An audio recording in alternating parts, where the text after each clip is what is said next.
We always have our Friday night dinners, our food breakfasts, and Sunday night tours. We always have great. We took lots of field trips. South Dakota, Arizona, a few of them. Never forget the trip for fun and also great listening backs.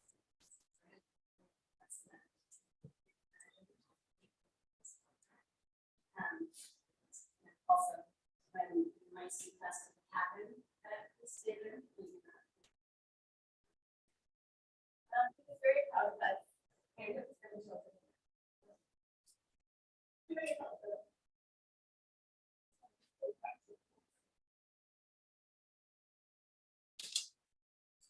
And he would oftentimes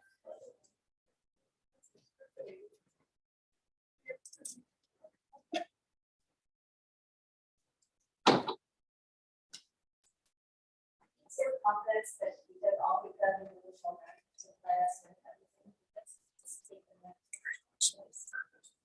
very hard. Initially, that's what we call it.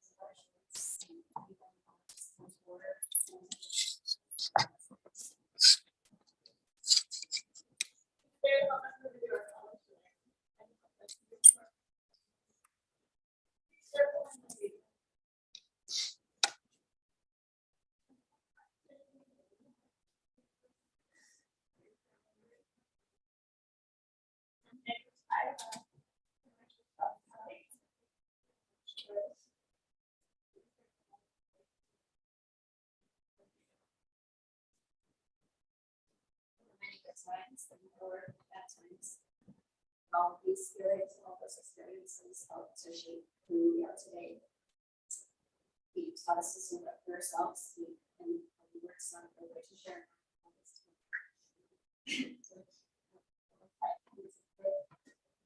You guys, very supportive of our goals and dreams.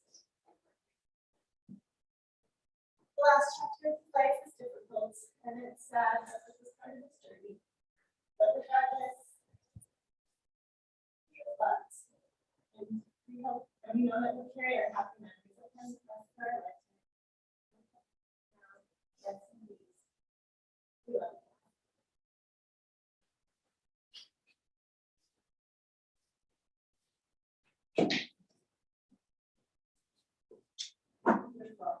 Beautiful words. Thank you for sharing them. You know, there's a story in the Torah that we read every year about a guy named Moses. And the story goes that Moses went up the mountain and got the tablets, the 10 Commandments from God.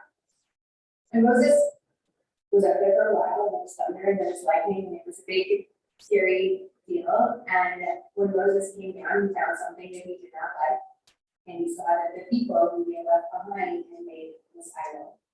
They are mad. And so he threw the tablets and broke them. And the rest of the story is that Moses went back up the mountain and he got another set of tablets and he brought them back down. And this time everything was okay and he got back down.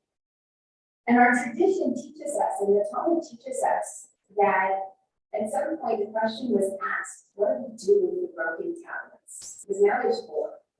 There was supposed to be 2. Now there's 4. 2 of them are broken and 2 of them are whole. And we have a tradition that we put the broken tablets in the ark where we keep the not broken tablets. And then actually all of them live there together.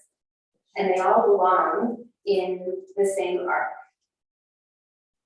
And there's a lot of meaning in that moment, but one of the things that teaches us is that we don't get rid of what's broken.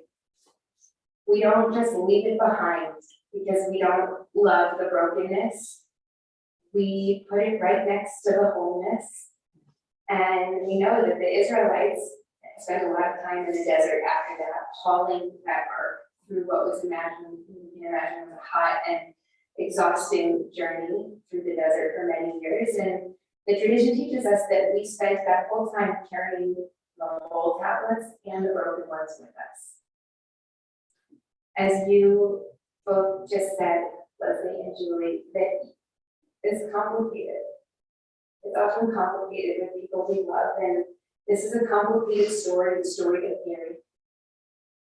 And we don't just get rid of the broken tablets and leave them behind and pretend they never happened at this moment. And we don't just keep the broken tablets and forget that there is wholeness too. We put all of them in the ark and we carry them even though it's heavy. And so as we get to tell the story of Gary's life now that it is done, we know that the beginning, and actually a lot of his life, was a really beautiful story and contribution to a lot of lives and to the world. Gary was born in Tacoma, Washington.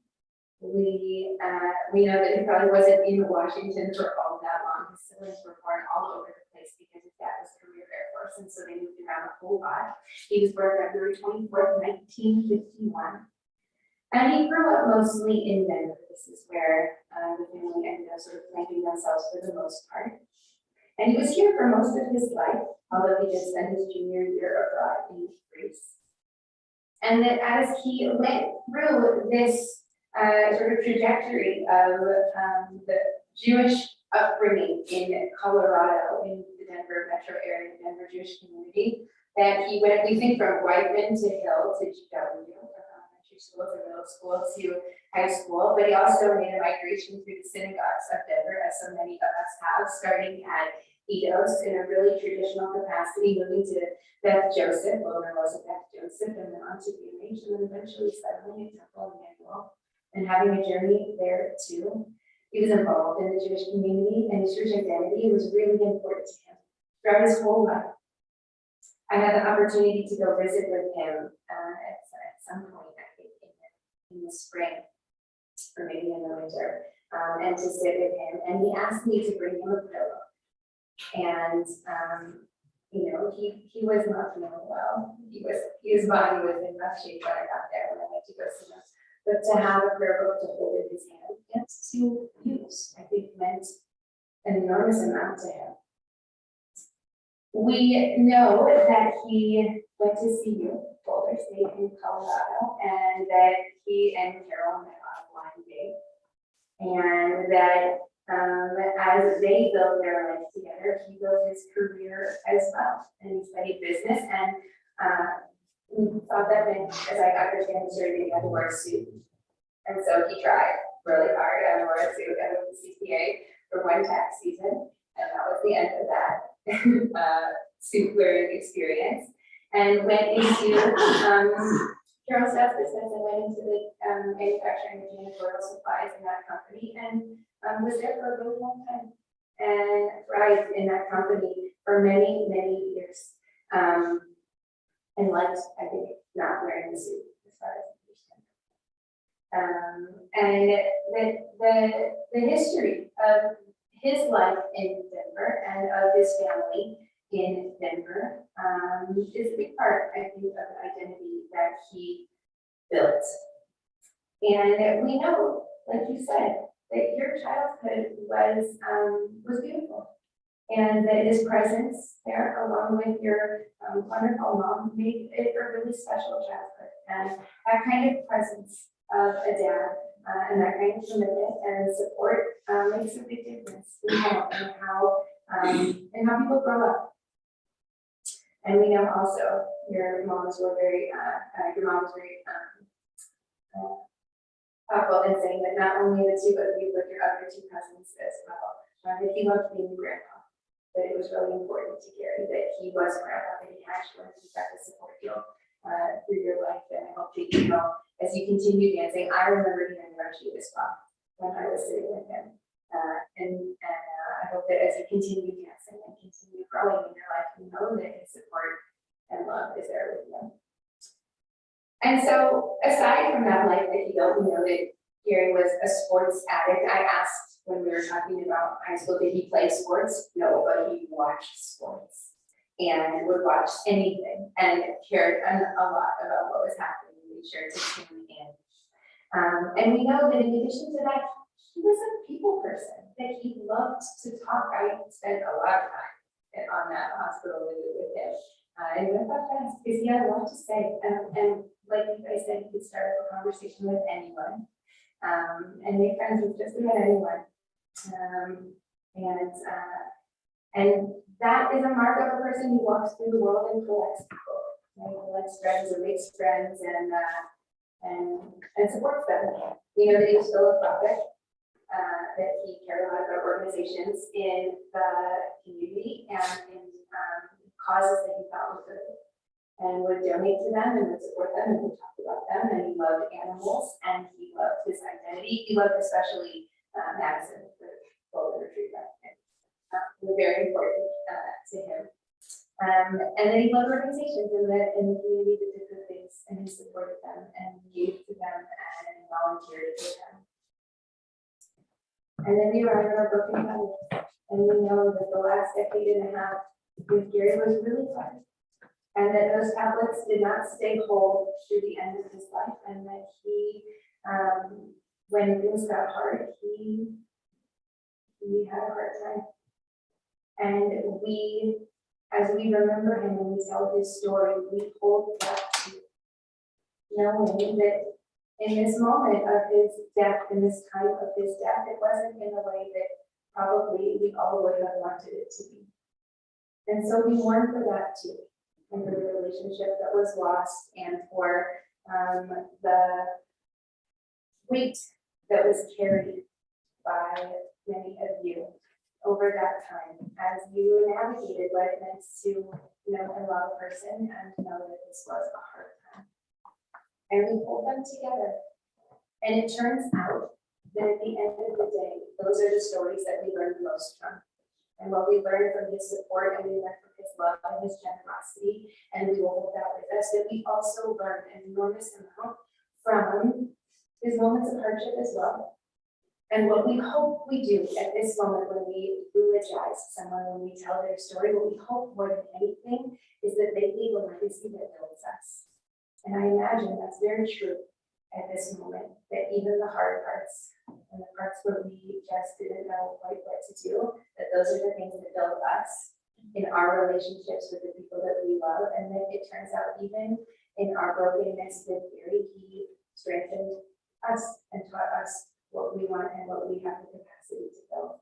And so I know that in all of your arcs today, there are whole tablets and there are broken ones, and that it's heavy. And that's why we gather together in community, so that we can carry those through the desert together. And so I invite you now to rise as we prepare to say goodbye to Gary in this formal way for the last time. We have lots of opportunities, we know, in Jewish tradition, in a way that was very important to him, to continue to remember him, to mark this day and time of death through periods of mourning and then periods of memory. And yet today marks really a finish of a life and the beginning of a world where Gary is a legacy and memory, but not a physical presence with us. And so we have our prayer for the deceased. El Rachamim Shochem Haramim Hamzei Menucha Nechana Tafat Kanfei Hashchina Im Kedoshim Utemorim Kazohar Harakia Basiri Et Nishmat Gary Ben Gedal O'Brien Zelda Shehalach Le'olamot Bal harachamim yosiregu, v'seter knafal le'olamim. V'yitzror chaim et nishmato, Adonai v'nachalato, v'yanoach v'shalom al mishkavo, v'omar Amen. God of abundant mercy, God most high, may the soul of our loved one who has gone into eternity find the gift of perfect peace in your embrace. Together with the holy and pure whose light shines like the radiance of heaven, compassionate God, hold Gary close to you forever, so that his soul may be bound under the bond of life eternal. May he find a home with you, and may he rest in peace. And together we say, Amen. Amen. And as we prepare to say these final words of the mourner's Kaddish, which is our prayer of memory, you know that these words don't say anything about death. They only speak of life and of looking for the beauty and the greatness of what we have to find in life. And so as we say these words, we take with us exactly that lesson, that we hold on to the legacy and the lessons that help us grow from what carried with us, and what a legacy to be able to learn from. And so in relationship to him. Yitgadal v'yitgarash shemei Rabbah ve'alma tivra v'yirtei v'yamlich malchutei v'chayechon v'yomechon v'chayei t'chol beit Yisrael v'agala v'bizman karib v'imru amen. Yehei shmei Rabbah v'orach le'olam v'samei amen.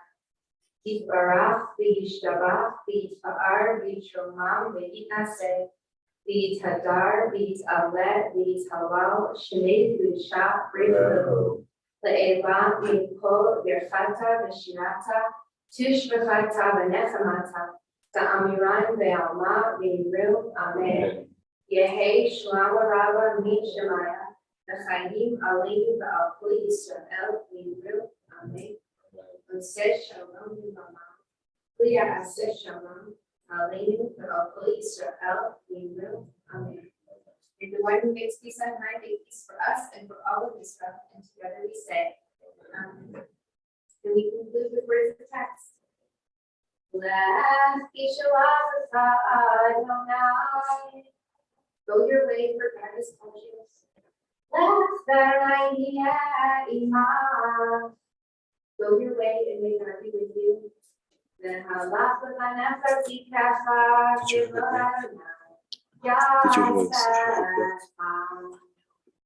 May your righteousness go before you in the glory of God. And to you and your family, and to the mourners and the mourners, that means may God comfort you amongst the mourners of Zion and Jerusalem. We know that you are not the first to mourn, and you will not be the last, but know that we are with you in your pain and in your emotions as we navigate this time that we are through. Thank you very much for doing this on this day. Say,